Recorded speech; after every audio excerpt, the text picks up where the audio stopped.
Hey there, welcome to the Jewish Adulting Podcast. Thank you for joining me today on your adulting journey. Before we get started, can you do me a quick favor?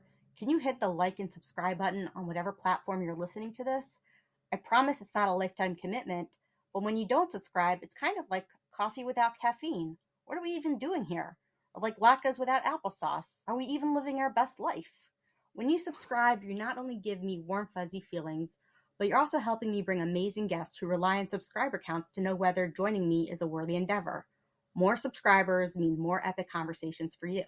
And hey, if you're feeling extra generous, you can also show your support by becoming a monthly supporter at buymeacoffee.com/Jewish adulting. Whether it's $1, $5, $10, or even $20, every little bit helps make this podcast rolling. Of course, if you're sitting on a cool million or even looking to sponsor the show, reach out to me at jewishadulting@gmail.com. Also, I'm always looking out for engaging, thoughtful, passionate guests to join me. So if you want to nominate someone or want to come on the podcast yourself, reach out. Let's make a podcast shidduch. This is Rabbi Ben Schaefer of the Shmooze.com. Jewish adulting is about shining a light on parts of ourselves in order to do Avodas Hashem with all the tools and resources at our disposal. It is an honor and a privilege to have every day to further refine our character and grow closer to Hashem. Take advantage of these opportunities before it's too late. Hello, everybody. This is your host, Chedva Rose of the Jewish Adulting Podcast. I have with me Rabbi Daniel Lapin, who is an author and a speaker, a lecturer, a podcaster, just all around type of rabbi who does a lot of things. Actually, Rabbi Lapin, you and I have, the what is it, like the third degree of separation, the Jewish geography. I went to school with one of your niece, Dee Lapin. Yes, that's right. Right. So it's always fun when you find out that people that had, I knew her in Cincinnati, and then I know she was from California, and it's like a whole, anyway, Jewish geography is an amazing, incredible tool that really, I think, connects us as a Jewish people. But anyway, can you tell me a little bit about your background? And you have these 3 books, Thou Shalt Prosper, Business Secrets from the Bible, and Holistic You. Can you tell me a little bit about that before we get into our subject? Yeah, sure. Born in South Africa, went to yeshiva and got smicha in England and in Israel, and came to the United States for a visit a number of years ago and never left, and started a shul in California called Pacific Jewish Center on the outskirts of Los Angeles on the beach, and then started doing podcasting and writing, and one of the questions as I started lecturing around the country, non-Jews used to ask me constantly, why are Jews disproportionately good with money? And at first I bristled a little bit, and I sort of tended to think to myself, this is some sort of anti-Semitic bigotry going on here. And then I stopped for a moment. I said, well, wait a second. I said to myself, this is really interesting because, out of the Forbes 400 list, year after year after year, there are 60 to 100 Jews. And we constitute less than 2% of America's population. So that means 2% of 400 is at most, there should be 8 Jews if we are proportionately represented. And I thought, wait a sec, they got a really good point here. We are disproportionately represented. And, not to say there are no poor Jews, no struggling Jews, of course there are, but we're disproportionately successful financially. And I thought, this warrants an answer. And as I dug into it, I realized I needed to sort of dispense with the bogus answers that everybody assumes is right. So, for instance, there's the dumb racial answer, which is Cossacks killed all the poor Jews and rich ones were able to buy their way to safety and then reproduce. But, of course, that stipulates a sort of money gene in in Jewish genetic material, which doesn't exist, and it's madness. So, it's not genetic. Is it intelligence? People always say, well, it's because Jews are smart. Well, it wasn't hard to research that and figure it out. the highest intelligence people in the United States of America work on the faculties of universities. And anybody in the financial services industries knows that there's nobody less adept at money than academics and intellectuals. And so this notion that high IQ is an advantage in making money, it is if you're Bill Gates or Warren Buffett, but they are outliers. The overwhelming majority of millionaires in America are in the middle of the IQ bell curve, very, very normal IQ. And the fact is, extremely low IQ is an impediment to making lots of money. The movie Forrest Gump was a movie. People with IQs of 80 do not become business tycoons. But the other end of the IQ bell curve is equally deleterious to business success. Super smart doesn't work well because business success comes from interacting with people and doing transactions with people. Most of us prefer to do transactions with people we not only know, but we also like and trust. And, when our mother said, don't be a smarty pants or don't be too smart for your own good, they were right, because none of us really feel completely comfortable with people who are of superlative intelligence, who are way smarter than we are, because we sort of feel at a disadvantage. We'd rather meet with normal people.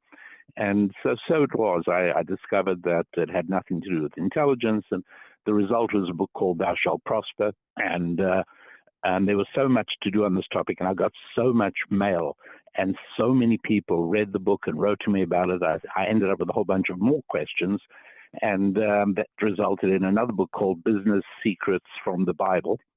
And then finally, I realized that, it's not just a case of business success. The fact is, the overwhelming majority, again, other than a few young, high-tech outliers, most people who make a lot of money are married and are in stable families. Wow. As a matter of fact, out of a survey of 4,000 highly successful people in the United States of America, over 90% of them were still married to their first wife. And so I thought, okay, this is not so simple. You can't isolate money from family. And it didn't take long before I realized that you obviously couldn't disconnect it from social connections either. And little by little, the whole thing fell into place. And as I began to look at this, and I also simultaneously was asking myself, this was actually Pesach a couple of years ago, we're singing Echad Mi Yodea, close to the climax of the Seder. We're coming to the ultimate of everything. And we say, who knows five? The 5 books of the Torah. And I thought, that's really interesting, because when Rabbi Yehuda Hanassi put together the Mishnah, as the very next stanza of the famous song tells us, he didn't make the Mishnah based on 5 books. He made it based on 6 books. And so that led me to query why the Torah was given in 5 books. And then I realized certain fundamental facts about the number 5. And I looked at the 5 main areas of satisfaction in life. And just for convenience sake, I couched them all in terms of words that start with the letter F. And so we had finance, family, fitness, physical health, that's obviously a part of it, friendships, and faith, connection with God. And that really, I think, is my most important work to date. It's certainly the one that is becoming hugely popular and influential, because, when you get right down to it, you realize that if a person has a great relationship with a family, and he's got a few dollars in the bank, no financial worries, and he's got lots of friends, and he's in reasonably good health, and he's sort of okay with HaKadosh Baruch Hu, he's okay with God, he hasn't got much to complain about in life. And so they are the fundamental 5. And the way they all interact with each other and the way that they are all interdependent with each other became extremely enlightening and extremely influential. And so as people read the book, The Holistic You, integrating your family, your finances, your friendships, your fitness, and your faith, people began to understand that the key was how these things are all interdependent on each other, and how it is that the more friends you have, and this is something Malcolm Gladwell discussed in The Tipping Point as well. The more friends you have, well, the better you're likely to do in business. And the better you're likely to do in business, well, the better you can take care of your health and your physical fitness. And one thing leads to another. Each one is connected to the other four, which is one reason we never present them in a list. We always present them on the circumference of a circle, because there is no way to say to everybody, your finances are the most important thing. We never say that. It depends where somebody is in life, what's going on in their life. And again, the key to it always is integrating these 5 key areas of relationships. The relationships with everything having to do with your money, having to do with your family, having to do with your body, having to do with your friends, and having to do with God. Right. I mean, I think those are, I think that book is probably very interesting, and I encourage everyone to get it. They could purchase it on your website, rabbidaniellapin.com. Is that correct?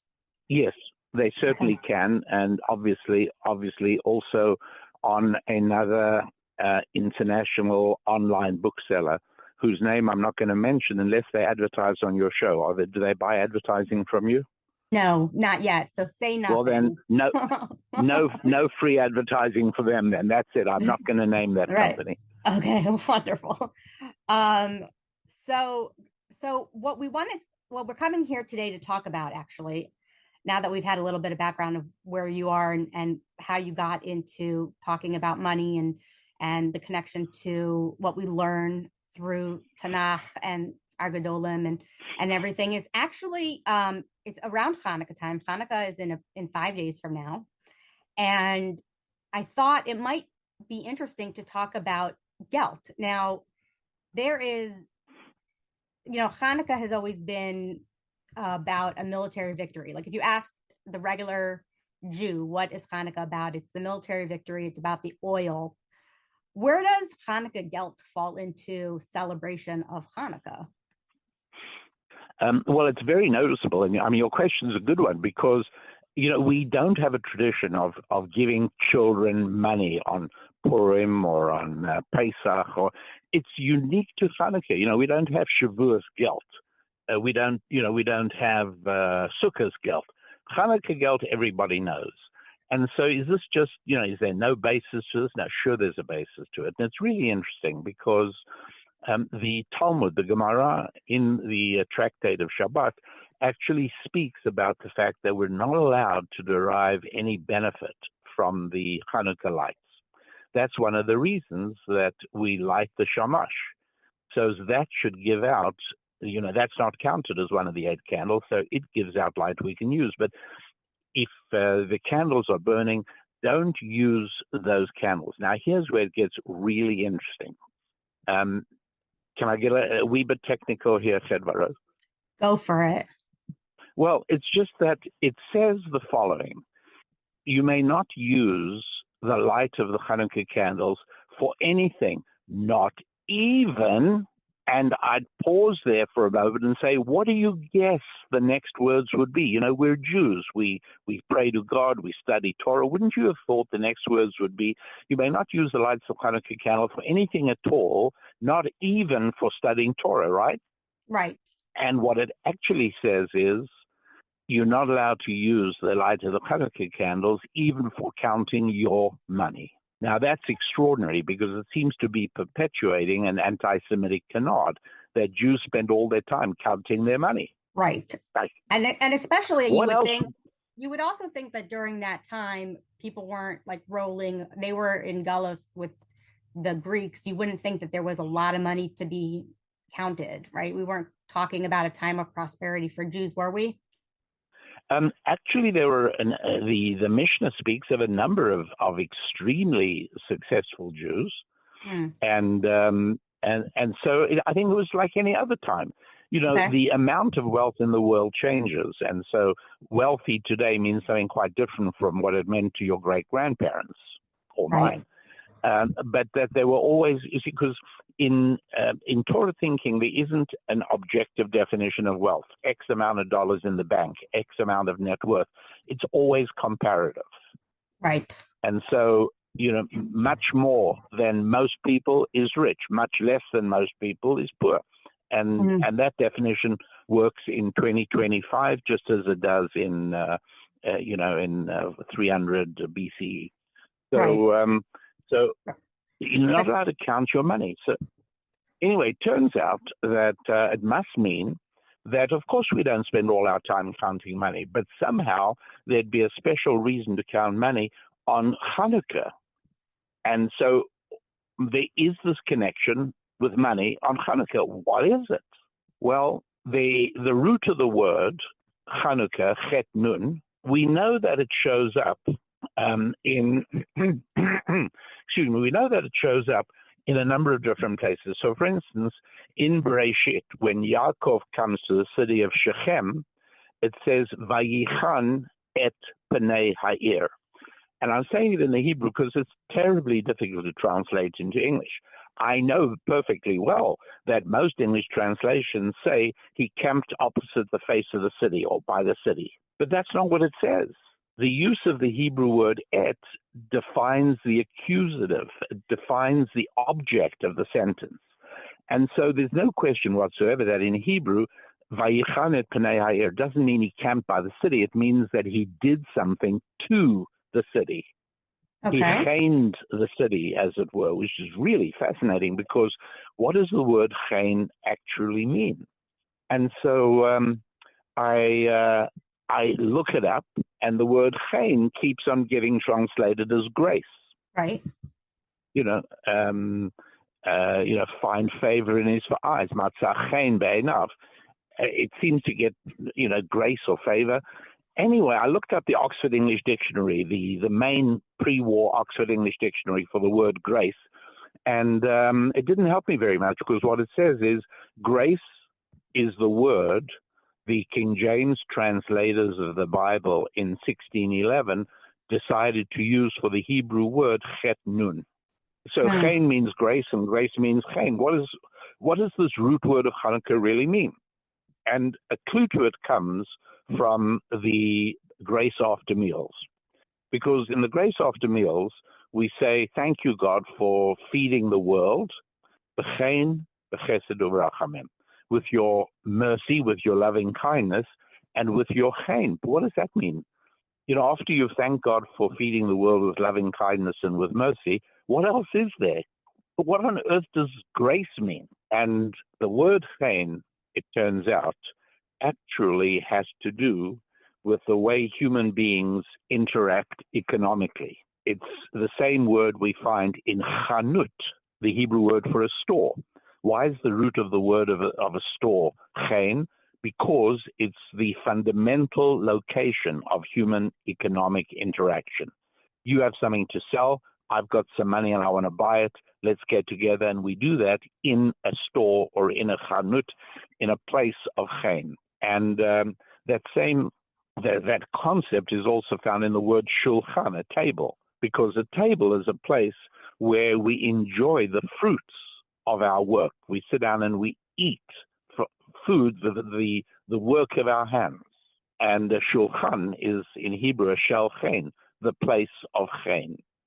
And so it turns out, again and again and again, we find that Chanukah is related to the fact that when human beings share a common vision and can interact with one another in friendship and in harmony and in trust, the end result is financial affluence. And that's why, can I give you one more instance of this? Sure. Well, that's why when the Jewish law, the halakha, tells when you can light the Chanukah candles, it says, you light them from after sunset, when the stars come out. But till what time? What happens if you come home late? Well, you would have thought that it would give some sort of time. You can light them till midnight, or you can light them till X portions of the night have gone by. But no, it says until people have all come home from the marketplace and are no longer in the streets. After that, it's too late to light. Obviously, that has something to do with spreading the miracle of Chanukah, Pirsumei Nisa. We get that. But again, the implication is trade, marketing, economic interaction.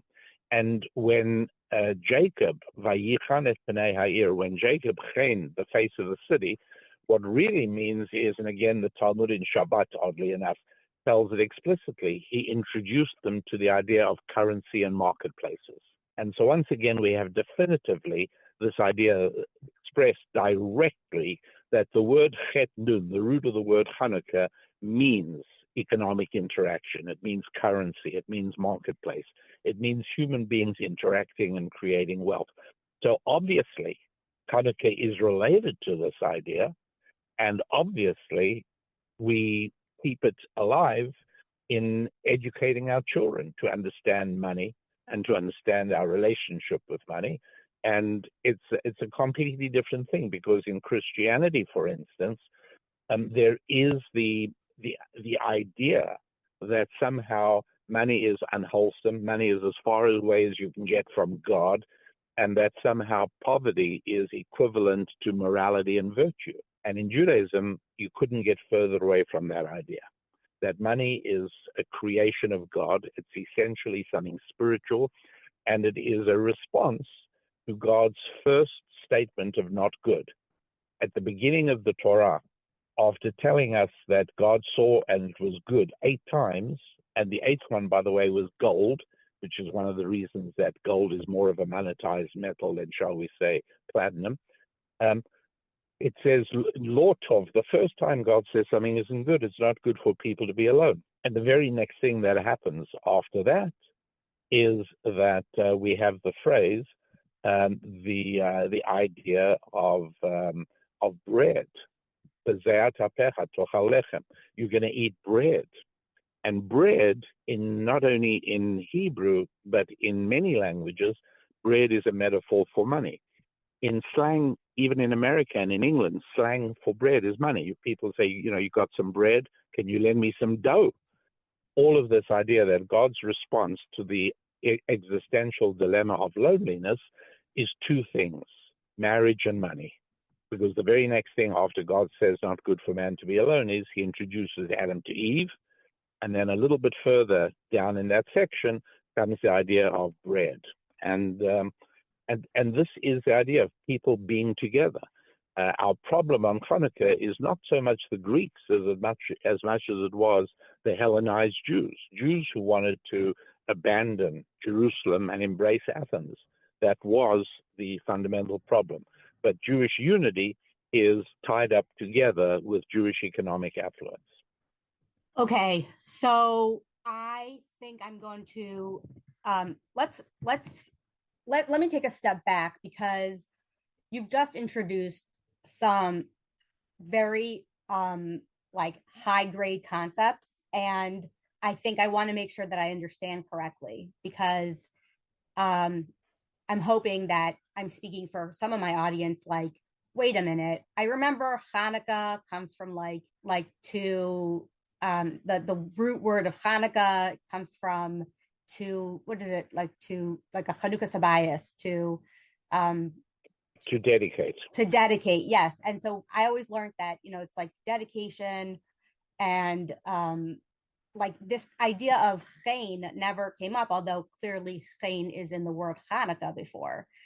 I guess the concept that I would appreciate a little bit, just to make sure that I understand this, maybe a little bit more clarification, is, are you saying that when we're talking about inventing the chen b'chesed u'barachamim, it's talking about during some, that some financial transaction has occurred? I bought the food from a farmer, or I had some sort of monetary interaction with somebody, and through that it creates a friendship. I feel like, well, it's even more than that. The last time that Americans were really hungry was through the Depression of the 1929, 1930s, right? Right. What happened there was the collapse of an economic system. We're thanking God for the existence of a functioning economic system, because it is through human beings being together that we're able to amazingly, drive down the road, enter a store, and come home with bread and meat and butter and salt and whatever you want. Right. But that only happens because lots and lots of people produced the stuff agriculturally, and lots of other people packaged it and marketed it. And lots of other people drove trucks early in the morning to bring it to the store. Lots of other people worked in the store to shelve the items. All of these people working together, God's hidden hand, using the miracle of money to produce human cooperation. And so to not thank God for that when we're thanking him for our food would be ingratitude in the ultimate. Right. So we're having like, it's almost like the gift of commerce and the gift of Yes. the trade agreement, the cooperation that you have to have.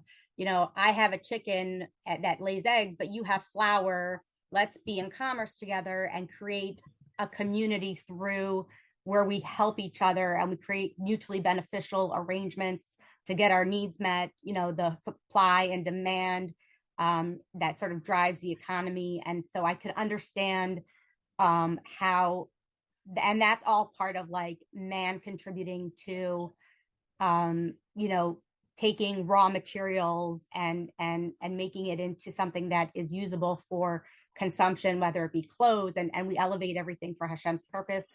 I think I'm getting a sense of like why that, how that works and how that is. The tie into Chanukah though, why would that be an integral part of Chanukah?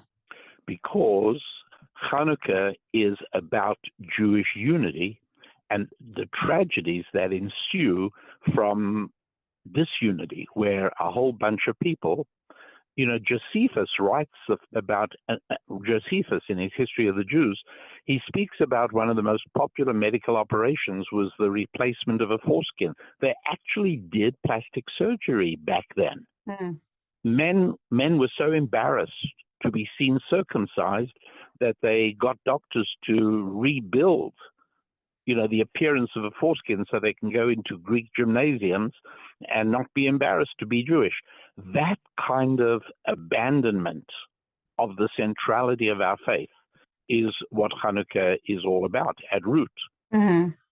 So, and further, there's also, you know, when we know that the Greeks were very materialistic and were obviously, they cared about their appearance, they cared about, you know, what's in this world, not what's in the next world, and we're fighting Hellenism at the same token.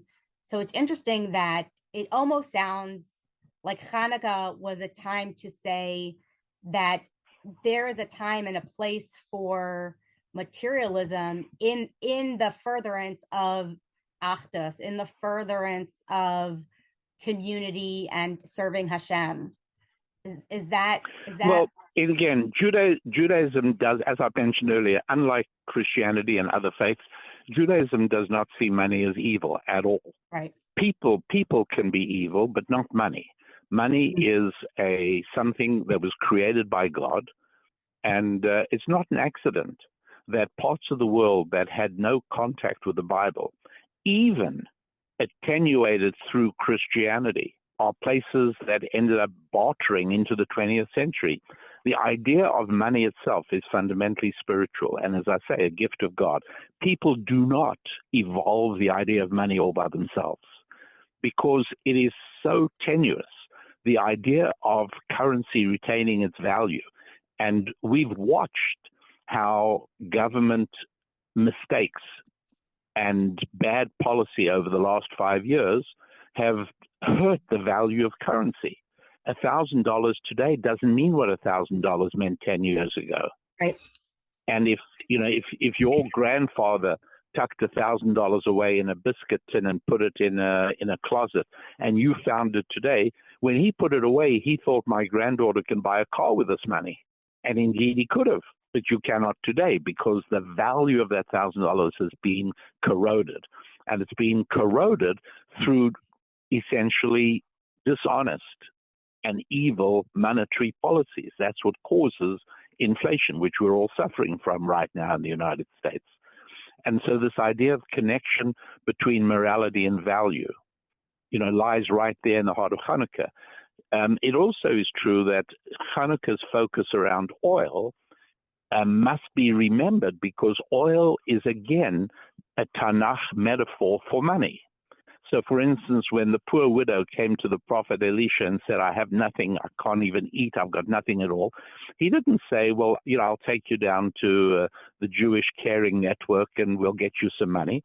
He said, let's turn you into an oil tycoon.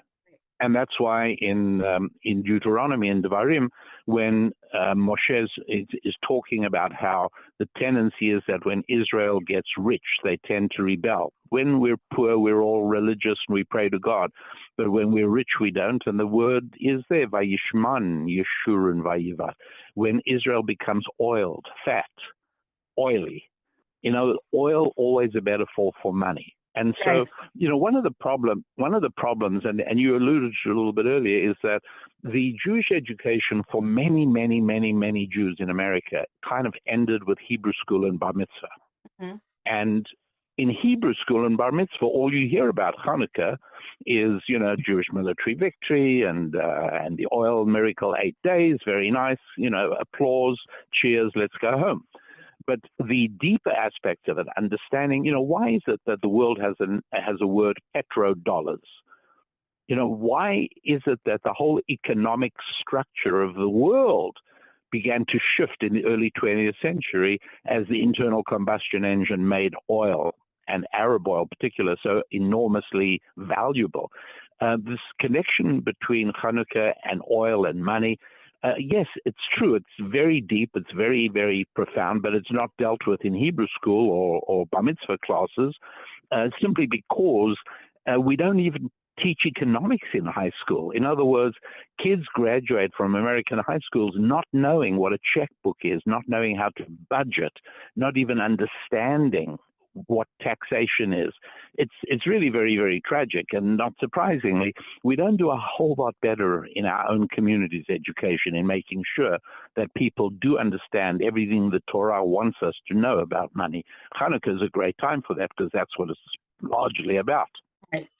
Okay. So yes, this is a very deep concept and I'm also thinking about, as you're talking, I'm wondering, so now we have where Chanukah has, there is sort of an emphasis on the oil and the money, and so that's where Gelt might come in. Tell me more about why this is kind of lost in this education system. Why is this concept so difficult to handle, or what about the messaging of commerce and money and counting money on Chanukah? It seems like on one hand we embraced it by doing the Gelt on Chanukah, but it's sort of been lost over the years, the messaging around it. Yeah, you're so right about that, and the answer I think is rather tragic. Would you agree that it is more lost among Ashkenazic Jews than Sephardic Jews? I can't speak for Sephardic Jews, so I'll just speak for Ashkenazic Jews and say, like, I grew up religious. This concept never came up, never. Yeah. So I think part of it is, Jews always pick up a little bit from the countries in which they live. They always say Jews from Germany, Yekka Jews were always meticulous. And, well, yeah, if they lived for hundreds and hundreds and hundreds of years in the country that was able to learn how to build BMWs and Mercedes, they probably did pick up detail to be detail-oriented. But similarly, you'll notice that in Sephardic communities, Syrian Jews, for instance, it's perfectly normal and perfectly natural for the sons to go into a family business or into one business or another business. But in Ashkenazic Judaism, it's much more common for the best sons to be sent into kollel and sent into yeshiva. And I think one of the reasons is, and I'm answering your question, which I wish I didn't have to, but the problem is, I think that to some extent, Ashkenazic Jews picked up a little bit of this terrible, terrible, terrible curse that you identify poverty with virtue, and that money is somehow evidence of moral malfeasance. and that it's somehow reprehensible. And one of the realities is that no decent person can ever excel at any enterprise that deep in his heart he considers to be morally reprehensible. And so I think that Jews who had absorbed some of this idea, and after all, poverty during the time in Eastern Europe, poverty was rough. It was grueling. It was grinding, and so and there were many. Hasidism, in a way, was an attempt to extract joy from life, even under extremely difficult conditions. And so, the idea that that we're supposed to see within Torah a celebration of money. That's right, a celebration. Money is okay. On Chanukah, you should count your money and be grateful that you have a bank account with money in it and that your debts are not as high as your assets. This is a wonderful thing. It's a reason to be happy and joyful. But I think it is hard, particularly for Ashkenazi Jews, to relate to that idea. And you'll notice as well that just whether you're in Israel or even in America, the number of Mushalachim, the number of people who are begging for money, is higher in the Ashkenazi community than the Sephardic community. But, today it exists, it's widespread. It's a tragedy. It's a tragedy that somehow the more observant Jews, the more connected to the core of Judaism that Jews are, somehow the more likely they are to be beggars. And it's a tragedy that the Kotel in Yerushalayim is an epicenter of begging. It's horrible. It's sad. That there are people who have less than us, and that we have an obligation to give away a portion of our money to charity. Absolutely, that's a mitzvah. It's wonderful, and it's an uplifting thing to do. The right response when somebody asks you for money and you give them something, the right response is, "Thank you for giving me this opportunity." It's wonderful, but that poverty should be seen as a concomitant aspect of Jewish observance is a tragedy, and Chanukah speaks against that. That's really interesting because I'm like frantically going through the Chanukah story in my head as I remember it. I'm like, wait a minute. No, not very much of it aligns with this messaging to me. Because again, you got to get away from Hebrew school and you got to start delving into, you got to ask yourself, why does the Gemara, and that's where, there's a reason we spend so much time in yeshiva studying Gemara. And you got to ask yourself, why does it come up with such a weird thing? We ask this kind of question, 10 times at every page of the Talmud. Why do they choose those words? And there'll then be 30 lines of discussion on why those words were chosen. Why was the words chosen that you mustn't use the Hanukkah candles for counting your money? And why is that even carried over into the Shulchan Aruch? The definitive code of Jewish law retains that concept that counting money is an aspect of Hanukkah. So yes, it's not taught. It's not taught at an elementary level. Obviously, it is perhaps among the most complex areas and in fact, one of the things Gemara says is that studying economics is a way to understanding the reality of how the world works. Right. But yes, and this is true, by the way, of many other aspects. You ask people why we celebrate Sukkot, and that's going to revolve around, again, the basic stories that you learned in Hebrew school, because the Jews lived in sukkahs when we came out of Egypt, and the schach is comparable to the clouds of glory. Yeah, we know all that. We covered it when we were 13. But how about a discussion about why the schach has to be dying? Why can't we train a living vine over the top of our sukkah? Why has it got to be dead? And why is the book we read on Sukkot full of things like, it is better to be at a funeral than at a house of celebration? And why is there so much of a death theme around it? On Pesach, we say, let anyone who's hungry come and join our Seder. On Sukkot, we celebrate the presence of our guests, who are people who've been dead for 2,000 or 3,500 years. So I'm making the point that you don't get the adult level is appropriate for your podcast. Yes. Judaism is sold still today as childish. That's why every single year you open your city newspaper, and at Rosh Hashanah time, there's a picture of a rabbi in a talit blowing a shofar surrounded by a crowd of kids sitting on the floor. And that's, most secular people think Jewish and religion is something for kids, not for thoughtful adults. And the tragedy is that so much of daily Jewish practice is depicted in childlike terms instead of probing to the adult underpinnings of it. And it couldn't be more true than it is for Chanukah. Yes, stay tuned, audience, as we continue to explore these adult themes in Judaism. It's definitely thought-provoking. It's definitely making me think things that I've never thought before, which is kind of the idea behind the podcast in the first place. But there's also how we've sort of become, like, as a society, we've changed and integrated and assimilated some concepts. Now, I know that some people have taken Gelt and turned that into presence. And presence in and of itself seems to be a controversial transition. First of all, does presence stay true to the Gelt aspect, because it's a monetarily, thing that you purchase in commerce? Does it still stay true? Or is it really taking on a Christian concept of presence during the seasonal time? Like, is it really a controversy in the way that, again, oversimplification of it? It's perfectly fine. You want to give gifts, but don't forget to give money as well. And that should result in a conversation with the child at an age-appropriate level.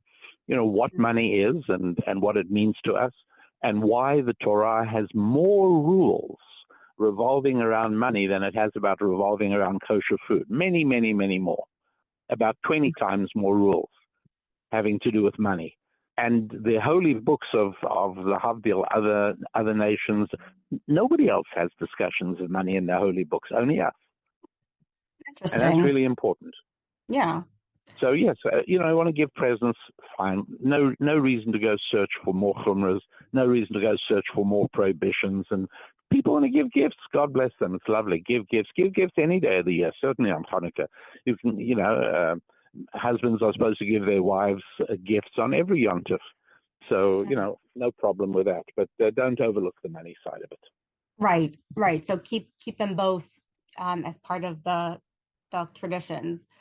I think that, you've opened up a line of thought that is very unique for, unfortunately, as you keep saying, that this shouldn't be such a foreign concept, commerce, wealth, appreciating, understanding its value, and how it brings us all together is very, I shouldn't be having such a hard time wrapping my brain around it for Hanukkah, honestly. No, I'm finding it very, very, very interesting because I can sense your struggles and I get it.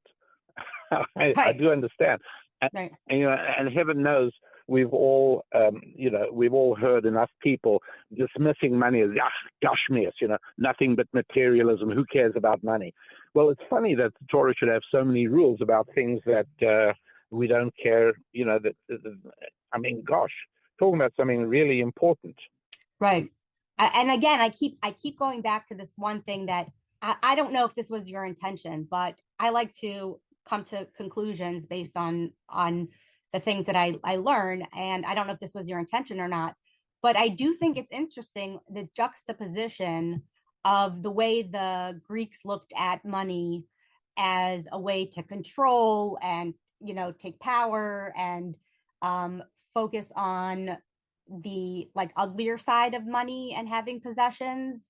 Whereas Hanukkah is now, based on what you're telling me, the literal opposite. It's about being able to live a life of friendship and family, community, peace, health, similar to what you talked about in your book with the fives, with the F's, where when you have money, you're able to have menuchas nefesh, you're able to, kanela chachaver, you're able to purchase a friend for yourself because you have that money.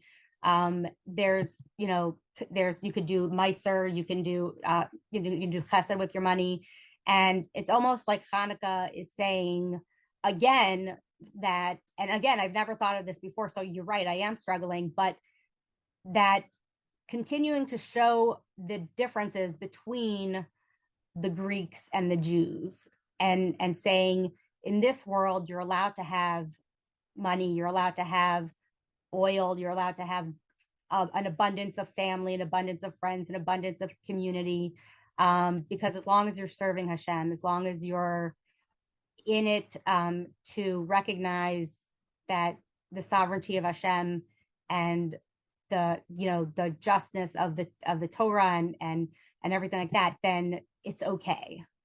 Well, I wouldn't agree with that. It's more than okay. Right.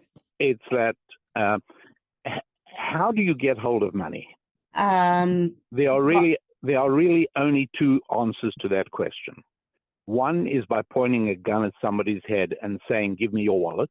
Right. And the only other way is to do something for them that is worth more than the money they give you.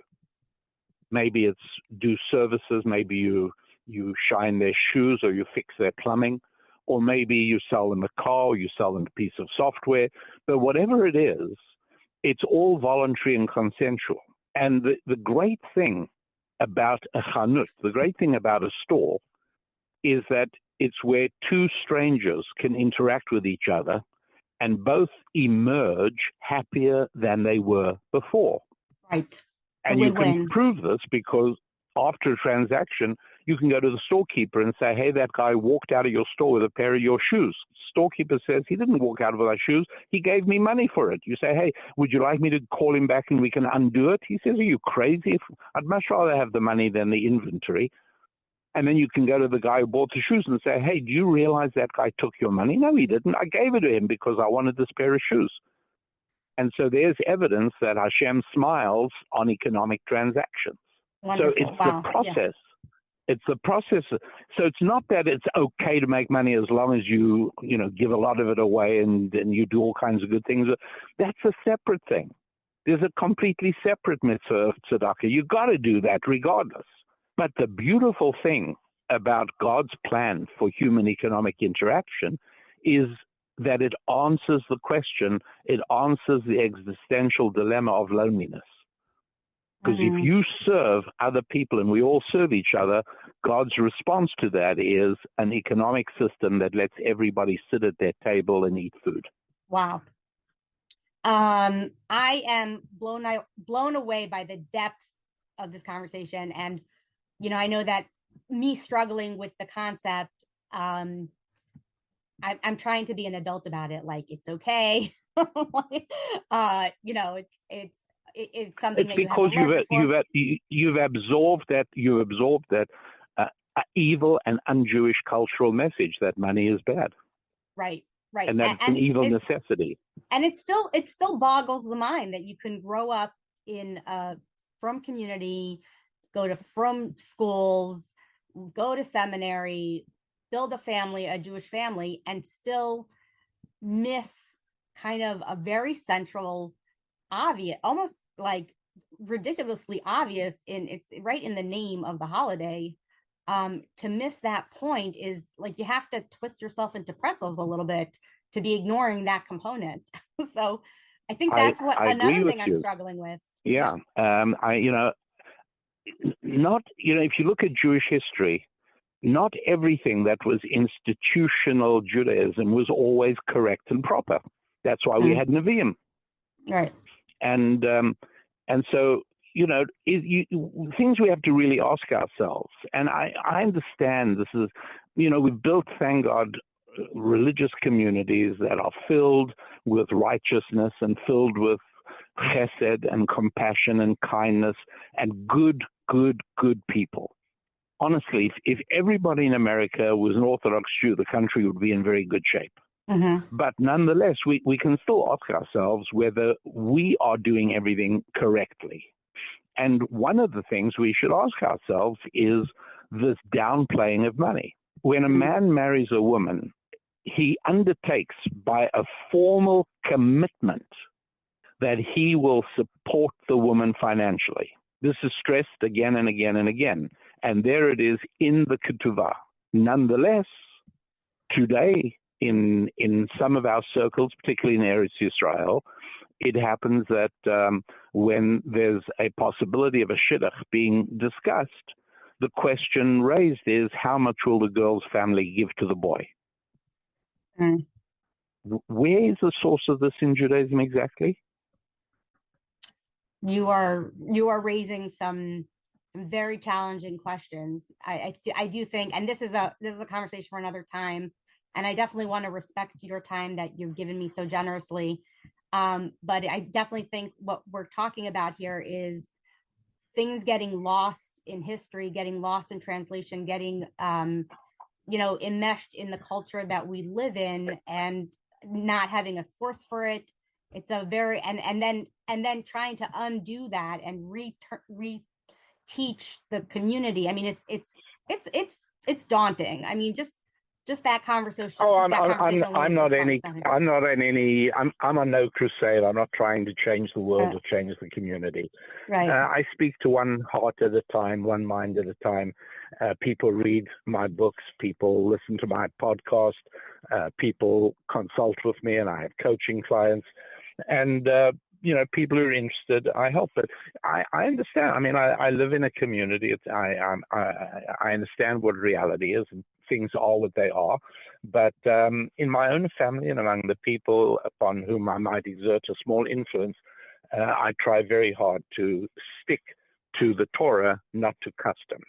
What has become the minhag of Yisrael, the ways that we do things, don't necessarily stand up against halacha as far as I'm concerned. All right. Well, when my listeners listen to this podcast, I think their minds are going to be blown, and it's going to make them really question a lot about what they've learned and how they look at various holidays, various traditions. And you're right, but it's just it's a small segment of the population, but one heart at a time, one mind at a time. It's called adulting. That's what this means. Yeah. Just be an adult about Judaism. Move beyond what you heard when you were a kid. Right. Don't. I've actually had this conversation with many people who, let's say, became irreligious because of day school or something that happened, and I'm always like, you're basing your religiosity, your connection to God, based on how old, when you were 12 years old or when you were 13 years old. It's very childish to just stop at that age and say, I know everything. Sad. Yeah, it's very sad. It's very sad. But okay, so we're gonna keep fighting the good fight. Continue your good work. Meanwhile, I'll wish you and all your listeners a wonderful, happy Chanukah. Thank you. And for God's sake, count your money. Thank you so much. Have a good Shabbos. All right. Happy You Hanukkah. too. Thank you. Bye-bye. Bye-bye. Views expressed by me, your host, and my delightful guest are not necessarily reflective of each other's views, ideas, or life choices. Sometimes we're on the same page, and other times we're not.